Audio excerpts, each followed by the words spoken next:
काठमाडौँ महानगरपालिकाका प्रमुख श्री बालेन्द्र शाहज्यूले दिनुभएको राजीनामा मलाई प्राप्त भएको यहाँहरू सबैलाई जानकारी गराउँदछु। बालेन्द्र शाहज्यूले आफ्नो कार्य अवधिभरि काठमाडौँ महानगरपालिकाको विकासको लागि काठमाडौँ महानगरपालिकामा सुशासन र सँगसँगै काठमाडौँ महानगरपालिकालाई सम्पूर्ण रूपले सकारात्मक भूमिका जति खेल्नुभयो, उहाँहरूको नेतृत्वमा भएका सम्पूर्ण सकारात्मक कार्यहरूका लागि हृदयदेखि नै हामी सबैको तर्फबाट धन्यवाद ज्ञापन गर्दछौँ।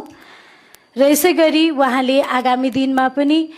काठमाडौँ महानगरपालिकालाई हामी सबैजनालाई महत्त्वपूर्ण सल्लाह सुझाव र सहयोग पनि गर्नुहुनेछ भन्ने पनि अपेक्षा गरेका छौँ र आगामी दिन उहाँले चाल्नुभएका पाइलाहरू शुभ रहोस्, सफल रहोस् र निरन्तर रूपमा अघि बढ्नुहोस् भन्ने पनि हामी सबैको तर्फबाट शुभकामना पनि व्यक्त गर्दछौँ र फेरि एकपटक उहाँलाई धन्यवाद ज्ञापन गर्ने प्रस्ताव पेश गर्दछौँ।